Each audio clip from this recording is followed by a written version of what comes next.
अच्छा जी, अस्सलाम फवाद साहब वालेकुम। जी फवाद, हेलो। सर मुबश्शिर। जी मोशी साहब, आपने अभी ज्वाइन जी किया है सर। क्या? जी सर, थोड़ी देर पहले ज्वाइन किया है। अच्छा बिस्मिल्लाह जी, अपना आपको इंट्रोड्यूस करा दें ताकि आगे चलें। जी सर, मेरा नाम सैयद मुबश्शिर हुसैन है। मेरा बैकग्राउंड है एचवीएसी से, हीटिंग वेंटिलेशन एयर कंडीशनिंग से। ओके।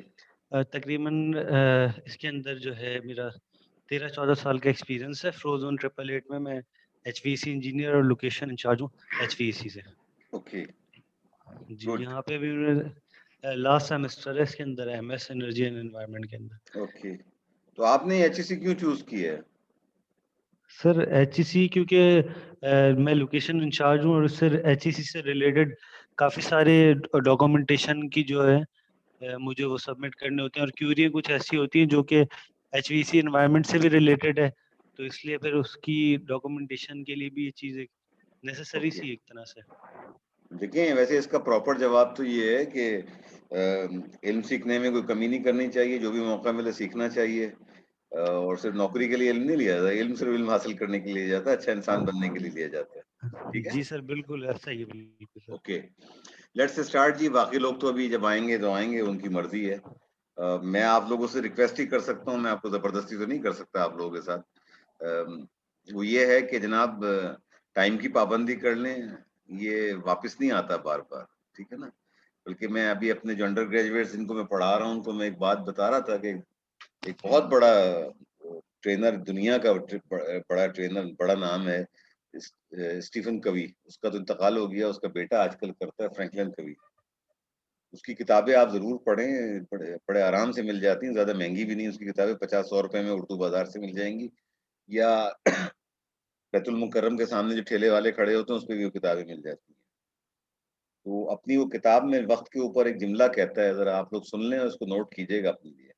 वो कहता है, अगर वक़्त की अहमियत जानना चाहते हो ना, कि 1 साल की अहमियत क्या है, तो उस स्टूडेंट से पूछो जो सारा साल पढ़े और फाइनल एग्ज़ाम से पहले ऐसा बीमार पड़ जाए कि पेपर ना दे सके, पूरा साल ज़ाया हो जाए। 1 महीने की अहमियत जानना चाहते हो तो उस माँ से पूछो जो 8 महीने बच्चे को कैरी करे और पैदाइश से पहले वो बच्चा मरा हुआ पैदा हो या मर जाए। 1 दिन की अहमियत जानना चाहते हो तो डेली वेजेस मज़दूर से पूछो कि अगर उसको मज़दूरी ना मिले और उसके घर में उसके बच्चे भूखे हों, उसके ऊपर क्या गुज़रती है। ये दिन की अहमियत है। 1 घंटे की अहमियत जानना चाहते हो तो उन लवर्स से पूछो, उन मोहब्बत करने वालों से पूछो, ज़िंदगी में आखिरी दफ़ा मिल रहे हो, दोबारा मिलने का इम्कान ना हो। 1 घंटा कितना वैल्यूएबल होता है। और 1 मिनट की अहमियत जानना चाहते हो तो उस बिज़नेसमैन से पूछो जो अपनी ज़िंदगी की सबसे बड़ी डील करना जा रहा अस्सलामुअलैकुम हो। सर। वालेकुम सलाम। I have joined Usman Akbar. Usman Akbar साहब, टाइम था 7:45 and you have joined 5 minutes late. तो सर आपके मैंने अंदर ज्वाइन किया था, लेकिन मेरा जूम स्टक हो गया था, फिर दोबारा ज्वाइन किया मैंने। अच्छा चलें ठीक है, कर लिया आपने, बहुत शुक्रिया। तो 1 सेकंड वेलकम। की अहमियत अगर जानना चाहते हो तो 1 मिनट की अहमियत जानना चाहते हो उस बिज़नेसमैन से पूछो कि जो अपनी ज़िंदगी की सबसे बड़ी डील करने जा रहा हो और 1 मिनट लेट होने से उसका जहाज़ या ट्रेन मिस हो जाए और वो अपनी डील ना कर सके। 1 सेकंड की अहमियत जानना चाहते हो तो नासा के साइंटिस्ट से पूछो कि 1 सेकंड की कैलकुलेशन की गलती से अपोलो 13 का क्रैश करा दे वो। और 1 मिली सेकंड की अहमियत जानना चाहते हो तो ओलंपिक 100 मीटर रेस में जो सेकंड आता है ना, उससे पूछो, जिसको सिल्वर मेडल मिलता है। तो वक़्त को लोग इस तरीके से देखते हैं, हम किस तरीके से देखते हैं? हम ये कहते हैं कि time is money and we have got plenty of it, and indeed we have got plenty of time. ये नहीं पता होता कि एक साँस ना आए तो कुछ भी नहीं रहता। एनीवे, चलें जी, ये तो अलग बातें थी। अ, हम बात कर रहे थे हेल्थ, सेफ्टी, एनवायरनमेंट की। इसके बेसिकली आप लोग सब इसी फील्ड के हैं।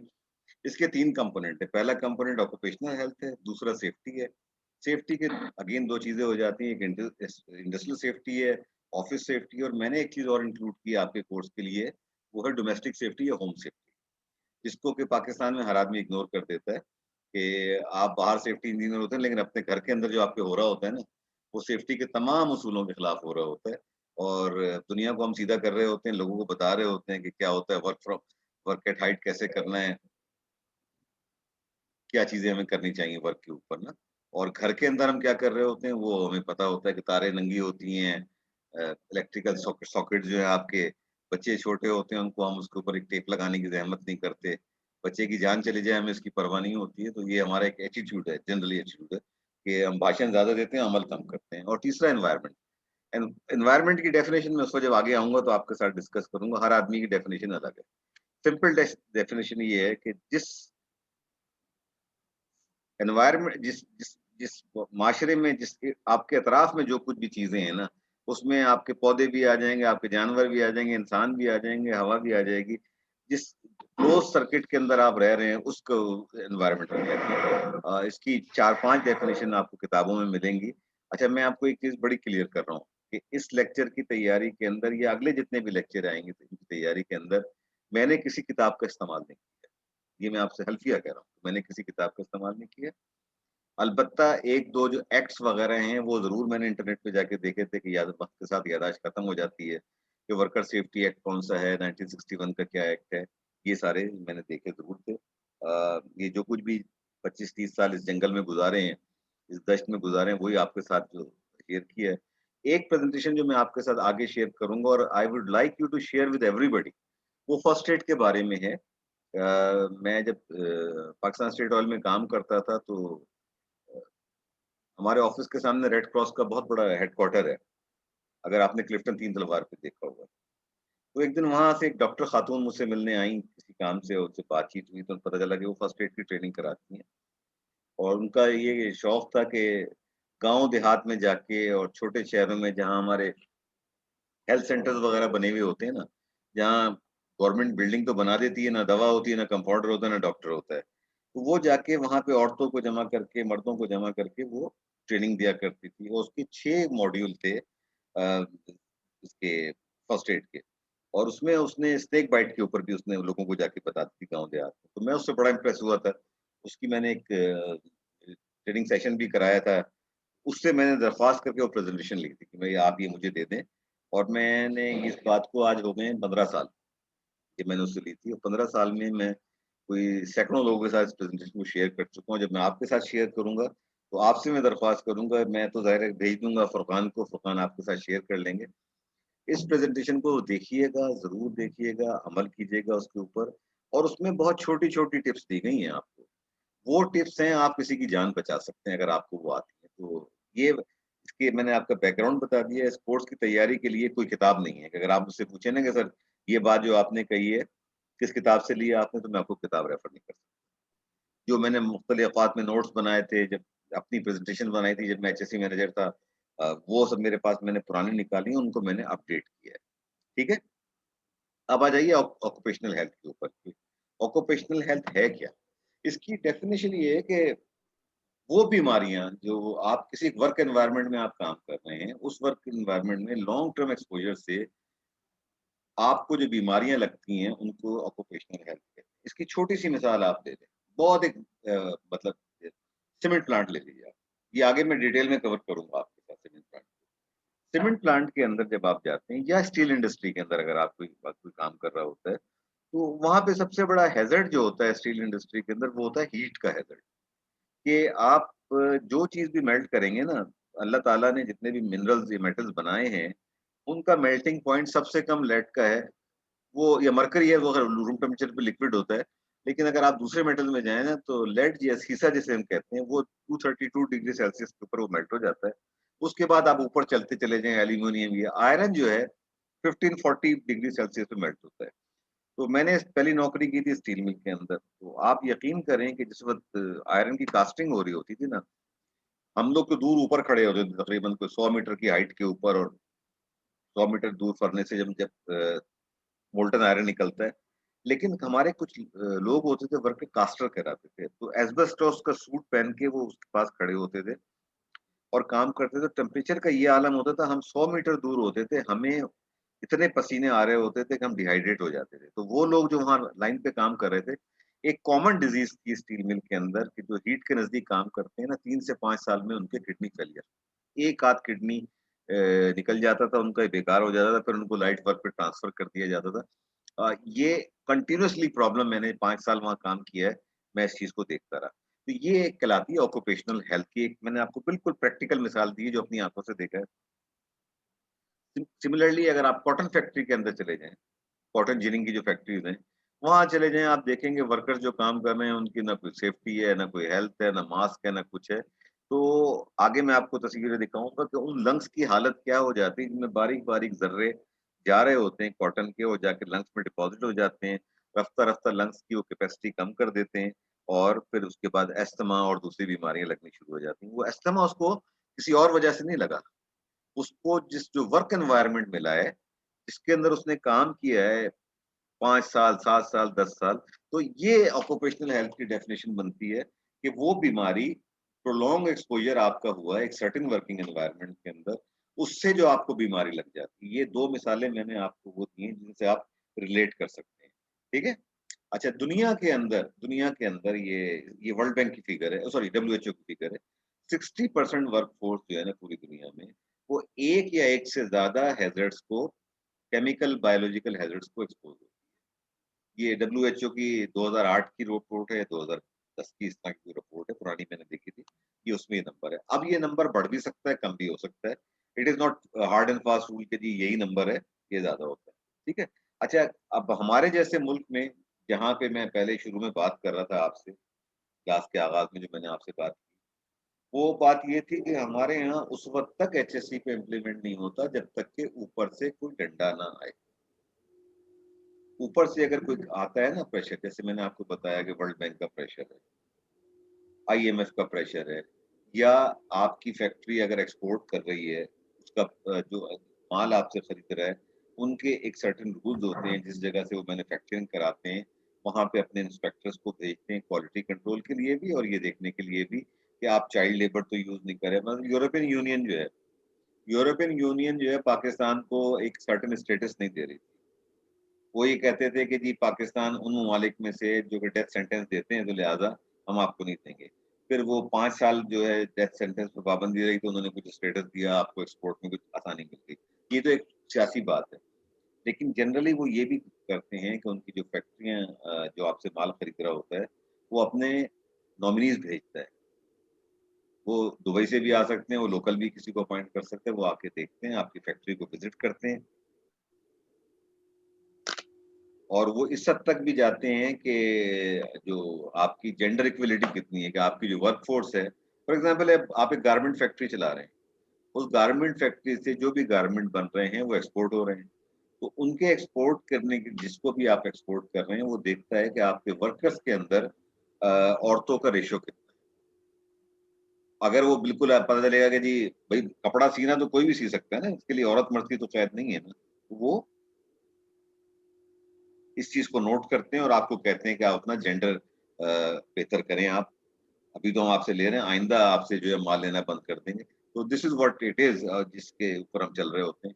अच्छा, मैंने भी आपको 2 मिसालें दी, रीनल डिजीज यानी किडनी फेलियर, ये बड़ा कॉमन है स्टील प्लांट के वर्कर में, या फाउंड्री है, या शिपयार्ड अगर आप चले जाएं, इस तरह की जो आयरन स्टील की इंडस्ट्री है, इवन जो अमरेली स्टील आप चले जाएं, अमरेली स्टील जो स्टील बना के सरिया बनाने वाली फैक्ट्री, आप इनमें चले जाएं, कभी जरा साइड में जाके सरिया वाली फैक्ट्री को विजिट तो करके देखें ना, आपको वहाँ पे वर्कर्स किन हालात के अंदर काम कर रहे हैं।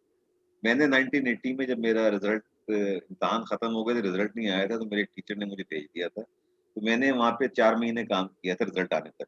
मैं पढ़ाता भी था एनईडी के अंदर, और वहाँ जाके मैंने नौकरी भी की, शिफ्ट में, इवनिंग शिफ्ट में काम करता था मैं, 4 से लेकर 11 बजे तक। और वहाँ मैं देखता था वर्कर्स का जो हाल मैंने देखा है वहाँ पे, जिस तरीके से काम किया जाता है। एनीवे, तो अच्छा, तीसरी बात क्या है कि जब लोग, वर्कर इस तरह के टफ एनवायरनमेंट को एक्सपोज होते हैं ना, तो अपने दुख भुलाने के लिए, तकलीफें भुलाने के लिए दे गो टू ड्रग अब्यूज। ये मतलब बड़ा कॉमन होता है, अपने आप को बचाना बड़ा मुश्किल होता है कि आप चर्च से या किसी और नस्वार से, सिगरेट तो खैर एक बड़ी मामूली बात है, ये मतलब इन चीजों में ये आदमी पड़ जाता है। अब पाकिस्तान की ट्रांसपोर्ट इंडस्ट्री, मेरा उससे कोई 25-30 साल वास्ता रहा है ट्रांसपोर्टर से, कि तेल को एक जगह से दूसरी जगह पहुंचाने के अंदर। मैंने उनके साथ एचएससी पे काम किया, उनको डिफेंसिव ड्राइविंग की ट्रेनिंग कराई, उनसे मैं बात करता था, तो आखिर में मुझे पता ये चलता था कि 9 आउट ऑफ 10 कोई ना कोई सब्सटेंस यूज कर रहे हैं, और नस्वार तो कोई बात ही नहीं है उनके लिए। नस्वार तो बहुत एक, मतलब वो तो एक, it's a way of life, जिस तरह खाना खाते हैं ना, इस तरह वो नस्वार लेते हैं। लेकिन चर्च या उससे भी कोई ऊपर स्ट्रॉन्ग नशा जो है उनके लिए, इट्स नथिंग। मतलब वो समझते हैं कि अगर मैंने ड्राइविंग करनी है तो ये मेरे लिए बहुत जरूरी है। और एक बात मैं कहने जा रहा हूँ कि बीबीसी में मेरा एक दोस्त था, बीबीसी के लिए उसने एक सर्वे किया था लाहौर के अंदर बादामी बाग पे, कराची में मारीपुर ट्रक अड्डे के ऊपर, पेशावर में, और उसने इनको एग्री करके ड्रग सैंपल कराए थे इनके, ये चेक करने के लिए। ये पुरानी बात बता रहा हूँ, आज से 12-13 साल पुरानी। तो यू विल बी सरप्राइज कि उसने 700 आदमियों का सैंपल लिया था, उस 700 के अंदर से 31% HIV पॉजिटिव थे। 700 ट्रक ड्राइवर का उसने ब्लड सैंपल लेके और उसका एनालिसिस करवाया था। बीबीसी के लिए वो काम कर रहा था, लेबोरेटरी से बात करके कराया था। तो ये चीजें होती हैं। अब आप इसको क्या कहेंगे, इस चीज को आप क्या कहेंगे? उस पेशे के अंदर ड्रग अब्यूज होना, गलत सिरिंजेस को यूज करना, ये चीजें जो हैं इस चीज को बढ़ाती हैं। 31% ड्राइवर जो थे उस वक्त निकले थे। आज का मुझे नहीं पता क्योंकि मेरा इस फील्ड से राब्ता नहीं रहा है, तो मैं आपको लेटेस्ट नंबर नहीं दे सकता। अच्छा, एग्रामे एक बीमारी होती है, ये इसको कहते हैं आर्थराइटिस या गठिया, ये जोड़ों की बीमारी होती है। खास तौर पे ये कंप्यूटर ऑपरेटर जो 8 घंटे बैठ के काम करते हैं ना, उनकी कलाई के अंदर यानी रिस्ट के अंदर और उंगलियों के जो जॉइंट है ना, उनके अंदर ये हो जाता है एक्सेसिव यूज से, बैक और नेक ट्रबल।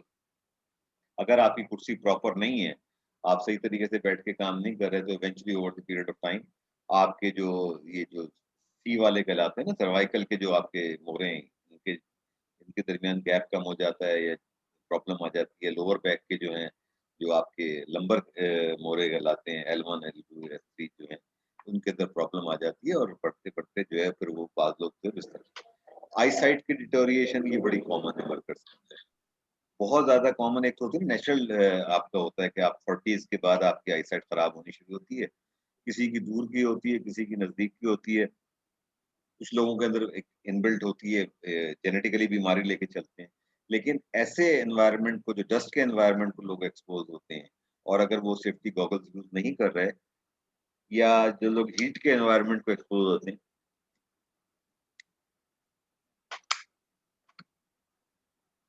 उनकी आईसाइट भी इफेक्ट होती है। तो ये मैंने आपको 3-4 बातें बताई हैं। आगे हम डिटेल के अंदर इन चीज़ों को डिस्कस करेंगे, जब हम इंडस्ट्री के ऊपर जाएँगे। कौन-सी इंडस्ट्री में क्या हैज़र्ड होते हैं।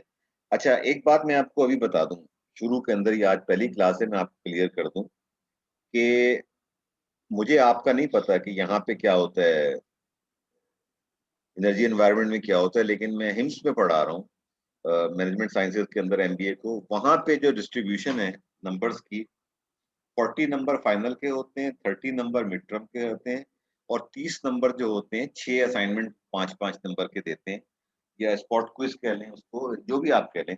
अब स्पॉट क्विज जो है इन हालात में ऑनलाइन पॉसिबल नहीं है, ठीक है? तो मुझे ये बताइए कि आपके यहाँ क्या डिस्ट्रीब्यूशन है? आप में जो पुराने सीनियर स्टूडेंट हैं, जो 6-7 सब्जेक्ट पढ़ चुके हैं, नंबर की डिस्ट्रीब्यूशन सर क्या है यहाँ पे? 40-30-30 है या 50-30-20 है? सर 50-30 और 20 है। 50-30-20, ओके फाइन, बिल्कुल मुझे कोई एतराज नहीं है। अच्छा, अब आप सुन लीजिए, मैं आपको आज पहली क्लास में बता रहा हूँ कि 30 तो 30 रहेंगे, मिड टर्म जब आपका होगा उस वक्त होगा, 50-50 रहेंगे जब आपका फाइनल टर्न होगा। ये 20 नंबर जो है ना, ये मेरे इख्तियार के अंदर है कि मैं स्पॉट क्विज कर लूं या किसी और तरीके से दूं। तो मैं आपको अभी बता रहा हूँ, 5 नंबर जो हैं वो आपकी क्लास प्रेजेंस के, आपके कितना इंटरेस्ट ले रहे हैं आप अपने काम के अंदर, कितने बजे आप ऑनलाइन हो रहे हैं, कितने बजे आप ऑफलाइन हो रहे हैं, मुझे सब नजर आ रहा होता है। तो जो वो मैं उस हिसाब से दूंगा क्लास पार्टिसिपेशन के। 15 नंबर के लिए मैं आप में से हर आदमी को एक प्रेजेंटेशन असाइन करूंगा। हर आदमी, ये आपका असाइनमेंट होगा कि अपनी एक प्रेजेंटेशन बना के, टॉपिक की मैं रिलैक्स करूंगा, आप अपनी मर्जी का चूज कर सकते हैं। आपको 10 मिनट की प्रेजेंटेशन करनी होगी, पावर पॉइंट के ऊपर बना के आप मुझे भेज देंगे। मैं जब वक्त होगा मैं यहाँ पे चलाऊंगा, आप उसको प्रेजेंट करेंगे। उस प्रेजेंट करने के बाद आपके साथी आपसे सवाल करेंगे, मैं आपसे सवाल करूंगा, आप हमें कितना मुतमिन करते हैं। 10 नंबर मैं दूंगा, 10 में से नंबर मैं दूंगा आपको कि जी आपके क्या नंबर बने, 7 बन रहे हैं, 8 बन रहे हैं, 9 बन रहे हैं, 10 बन रहे हैं। और 5 नंबर आपका हर साथी आपको 5 में से स्कोरिंग आपको देगा। यानी आप 19 है ना क्लास के अंदर, एक आदमी ने प्रेजेंट की तो 17 आदमी उसको एवेल्युएट करेंगे। 5 में से कोई 4 नंबर दे रहा होगा आपको, कोई 3.5 दे रहा होगा, कोई जो भी दे रहा होगा ना, तो वो नंबर का एवरेज लेके मैं करके ये आपका असाइनमेंट होगा। 20 नंबर है, यानी 15 नंबर इस तरीके से आएंगे कि आपकी प्रेजेंटेशन के ऊपर, 5 नंबर आपकी क्लास के अंदर आपकी प्रेजेंस, क्लास के इंटरेस्ट के ऊपर। मैं अटेंडेंस की बात नहीं कर रहा हूँ, अटेंडेंस लगाना और चीज होती है, क्लास में इंटरेस्ट लेना और चीज होती है। ठीक है, ये होगा। और बाकी मिड टर्म तो जिस तरह होता है वो होगा, फाइनल टर्म जिस तरह होता है उस तरह होगा। तो ये चीज बड़ी क्लियर हो गई। अच्छा, वो एक अंग्रेजी का एक मुहावरा है, picture speaks better than 1000 words, कि आप 1000 अल्फाज में जो बात करते हैं ना, वो एक तस्वीर बता देती है। अब आप इस तस्वीर को देखिए, जरा गौर से देखें और मुझे बताएं इस तस्वीर में आपको क्या चीज बड़ी अलार्मिंग नजर आ रही है इसके अंदर।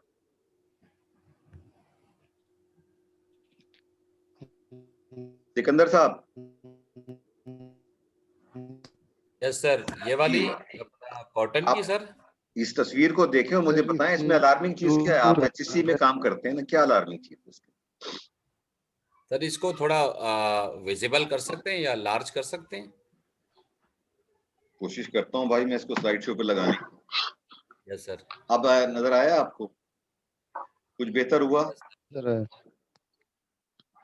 सर यहाँ पर जितने ये कॉटन है ना, इनसे उठने वाला जो अपना इनके जो डस्ट है ना, ये लंग्स में बड़ा खतरनाक है, लंग्स के लिए।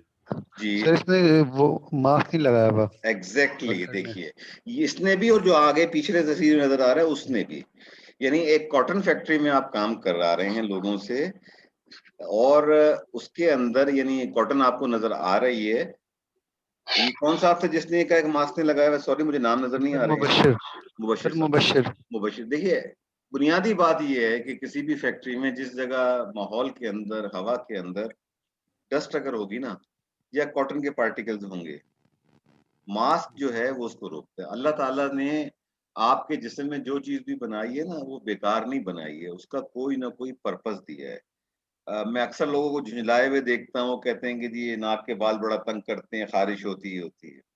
एक दिन मैं पढ़ रहा था कि नाक के बाल आपका पहला डिफेंस है, अल्लाह ने बनाया आपका। ये जो एनवायरनमेंट में मोटे पार्टिकल्स को पार्टिकल फिल्टर ये उसको करता है रोकता है, ये। उसको रोकता है। और जब आपको छींक आती है कुदरती तौर पे, उस छींक के जरिए वो पार्टिकल जो आपके नाक की केविटी के अंदर डिपॉजिट हो जाते हैं, वो सारे के सारे बाहर निकल जाते हैं। तो ये अल्लाह का एक निजाम है। लेकिन अगर पार्टिकल अल्लाह के निजाम से आप लड़ना शुरू कर दें तो फिर क्या होता है? जब अल्लाह से लड़ता है इंसान तो फिर तबाही होती है ना। अगर पार्टिकल नॉर्मल, यानी अल्लाह ने जो आपको बना के दिया है ना आम हालात के हिसाब से, अगर आपने माहौल को उससे गंदा कर दिया तो आपका डिफेंस, नेचुरल डिफेंस जो खुदा ने आपको दिया वो बेकार हो जाता है। तो फिर आपको आर्टिफिशियल डिफेंस यूज करना पड़ता है। आर्टिफिशियल डिफेंस क्या है? मास्क है। जैसे आजकल जब से ये कोरोना की वबा फैली है, पूरी बिल्डिंग में मैं पागल हो जाता हूँ लोगों को कह के कि बेचारा चौकीदार तो घुसने नहीं देता जब तक आपका टेम्परेचर चेक ना करे। मास्क अंदर आने के बाद पहला काम जो स्टूडेंट करता है वो मास्क उतार देता है। मेरी समझ से बाहर है कि तुम अपने आप को भी एक्सपोज कर रहे हो, अपने साथियों को भी, लोगों को भी आप एक्सपोज कर रहे हैं। तो ये एक समझ में ना आने वाली बात होती है, लेकिन ये कि शायद 1870 के अंदर एक स्कैंडिनेविया में एक आदमी गुजरा, उसका नाम है मॉलिथस। उसने एक नजरिया पेश किया था, उसको बड़ा उस जमाने में क्रिटिसाइज हुआ। उसने ये नजरिया दिया था कि दुनिया की आबादी जिस तरीके से बढ़ रही है, बात करूं 1878 की, जिस हिसाब से बढ़ रही है, जितनी तेजी से बढ़ रही है, लोग 9-9 10-10 बच्चे उस जमाने में पैदा करते थे कि इसलिए कि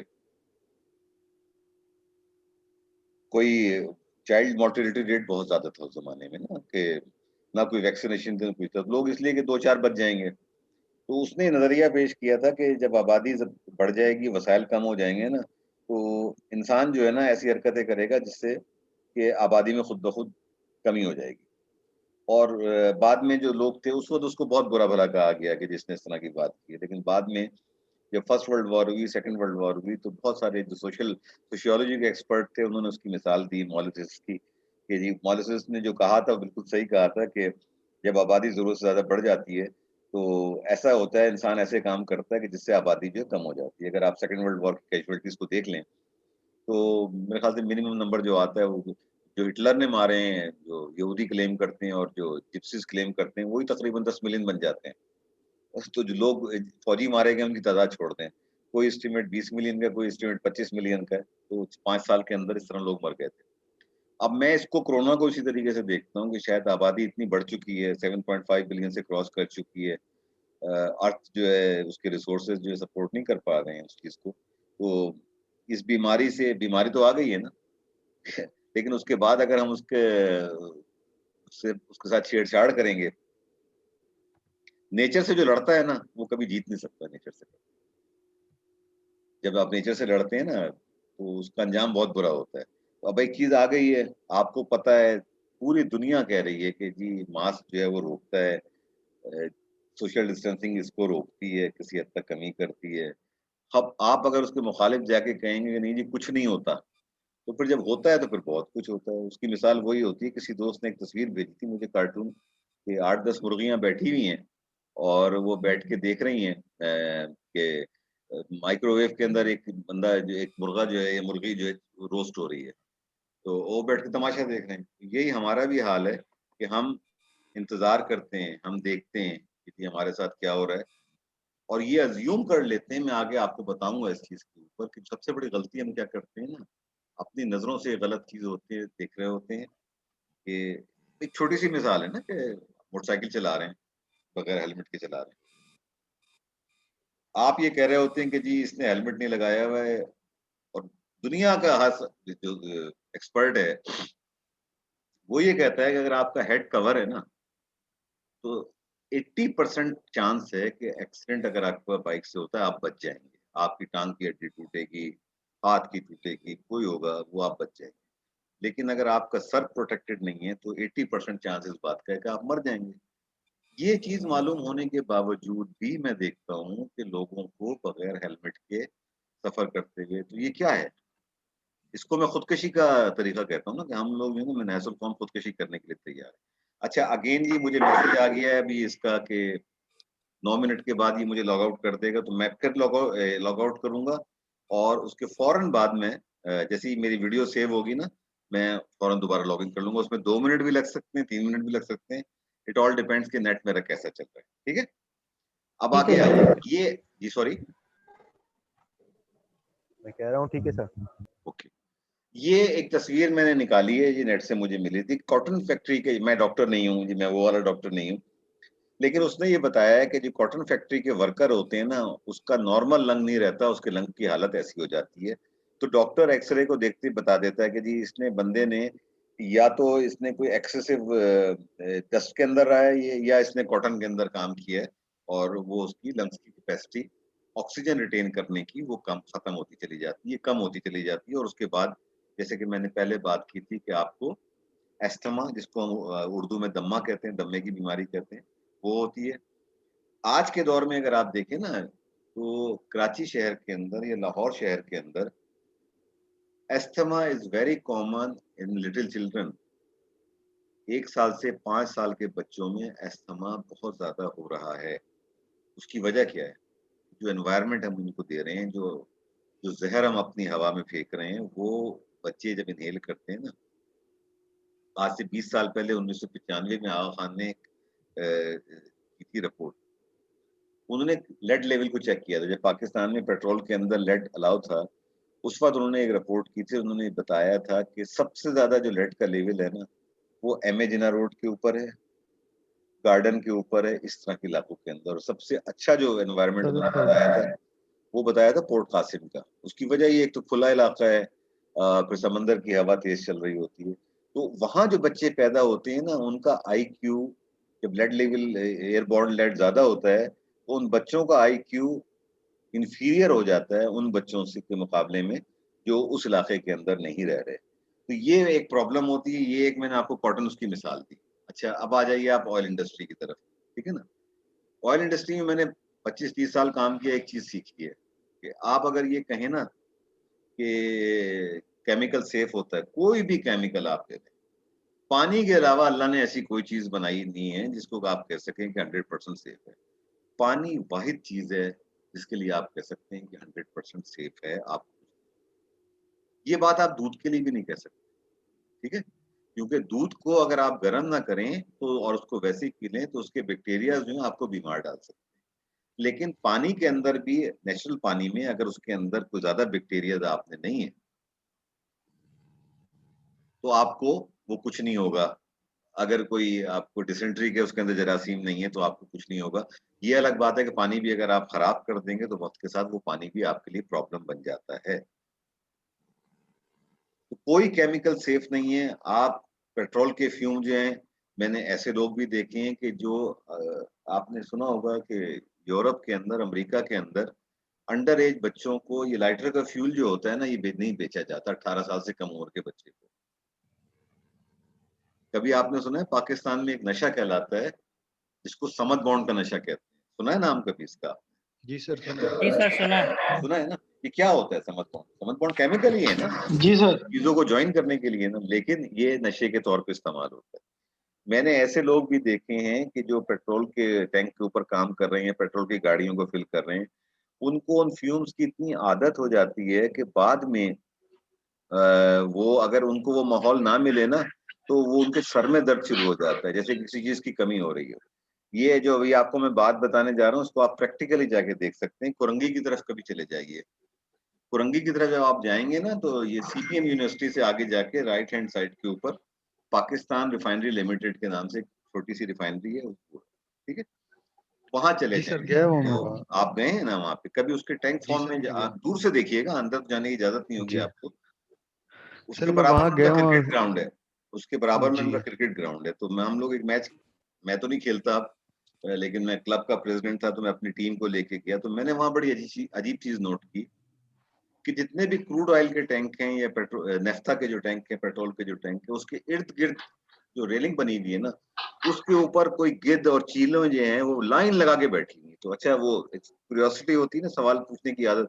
तो मैंने उनसे पूछा कि भाई ये क्या है? उन्होंने कहा कि जी ये गिद्ध और चीले जो हैं ये इन फ्यूम्स के आदी हो चुके हैं, ये कहीं भी चले जाएं खाने पीने के बाद वापस आके यहीं बैठते हैं और ये नशा अपना पूरा करते हैं। तो जब एक जानवर, एक परिंदा, एक मुर्दार खोर परिंदा उस चीज का आदी हो सकता है, तो आप और मैं क्यों नहीं हो सकते आदी? तो ये एक होता है, कोई केमिकल बिल्कुल सेफ नहीं होता। मेरे पास 3 मिनट रह गए हैं, मैं इससे पहले सर कि इसको एक सवाल था सर। जी जल्दी बताइए। सर ये जो आपने फ्यूम की बात की, तो क्या मतलब जो परफ्यूम की दुकान में काम करते हैं, जो इतर की दुकान में काम करते हैं, तो सर क्या ये नहीं नहीं, उनके ऊपर उनको अप्लाई कुछ नहीं होती? नहीं, उनको नहीं होता। वो वो एक्चुअली एक देखिए, अलग चीज परफ्यूम है। नेचुरल है ना, अगर इतर है तो नेचुरल है ना, हर चीज उसमें नेचुरल है। थोड़ा बहुत अगर डालते हैं आप, तो लोगों ने उसमें भी अल्कोहल कंटेंट डालने शुरू कर दिए हैं, नेचुरल तो वो नहीं रहा ना। अगर नेचुरल तरीके से एक्सट्रैक्ट हो रहा है तो कुछ नहीं होगा, ठीक है, वो उसमें नहीं। मैं आपको एक बात बता दूं, मैं जब पहले जो पार्ट खत्म कर रहा था उस वक्त कुछ लोग थे, कुछ लोग नहीं थे। एक बात मैंने कही थी कि आप नहीं है, आप अपने वालिदैन के नुमाइंदे हैं। जिंदगी में अगर आप कोई काम अच्छा करेंगे तो आपके वालिदैन को क्रेडिट जाएगा, और अगर आप कोई बुरा काम करेंगे तो कोई आपको बुरा नहीं कहेगा बखुदा। मैं इस सही बात। 62-63 साल की उम्र में इस नतीजे में पहुंचा हूँ कि आपकी हर बुरे काम का आपके रिफ्लेक्शन जो है आपके वालिदैन की तरफ जाती है। लोग यही कहते हैं कि जी माँ बाप ने तरबियत अच्छी नहीं की, या माँ के दूध में कोई खराबी थी, या बाप के खून में कोई खराबी थी। मिसाल के तौर पे मैं हर एक को एक मिसाल देता हूँ। ये मेरा पॉलिटिक्स से कोई ताल्लुक नहीं, मैं नफरत करता हूँ पॉलिटिक्स से, जिस तरह की पॉलिटिक्स, पॉलिटिक्स से नहीं, जिस तरह की पॉलिटिक्स इंडिया पाकिस्तान में होती है उससे। आज से 12 साल पहले कराची की सड़कों पे चौकिंग हुई थी। अगर आप में से जो लोग ने देखी हो, उसको कुछ लिखा हुआ था, फलाना कुत्ता हाय हाय। आप देखा होगा आपने, बहुत, ये नर्सरी के ऊपर हर जगह पूरे कराची में हुई थी कि मुशर्रफ जी कुत्ता सर हाय। देखा था, याद है। देखा, याद आ गया ना आपको? वो क्या है, मुशर्रफ उसका नाम नहीं था, उसका नाम परवेज था, मुशर्रफ उसके बाप का नाम था। तो वो शख्स अपने बाप के लिए, उसने अपने बाप को जितनी दफा कुत्ता कहलवाया, जितनी दफा गालियां दिलवाई ना, तो उसका रिफ्लेक्शन जो है ना उसके बाप की तरफ ही है। तो मैं सिर्फ आपसे दरख्वास्त ये करूंगा बार बार, अभी भी ये, और दोबारा जब आऊंगा मेरी ये दरख्वास्त होगी कि आपका कंडक्ट, आपका तरीक़ाकार, ये रिफ्लेक्ट करता है आपके वालिदैन के ऊपर। 100% जाके आपके वालिदैन को करता है। तो प्लीज अपनी जिंदगी के अंदर इसको हिस्सा बना लें कि दुनिया में 2 ही तरह के बच्चे होते हैं। एक जो माँ बाप की आंख में खुशी के आंसू लेके आते हैं, एक वो जो माँ बाप की आंख में तकलीफ के आंसू लेके आते हैं, कोई ऐसा काम करते हैं जिससे माँ बाप शर्मिंदा होते हैं, शर्मिंदगी के आंसू। अगर आप में से किसी की वजह से माँ बाप की आंख में तकलीफ के आंसू आए, तो समझ लीजिए जिंदगी रहने के लायक नहीं है जो आप गुजार रहे हैं। कोशिश कीजिएगा कि माँ बाप की आंखों में आपकी वजह से खुशी के आंसू आए और तकलीफ के ना आए। मेरे पास लेस देन 1 मिनट रह गया है, मैं लॉग आउट कर रहा हूँ, और मैं जैसे ही मेरी ये वीडियो सेव होती है मैं वापस आता हूँ, ठीक है? आप लोग कहीं जाइएगा नहीं। ठीक है सर।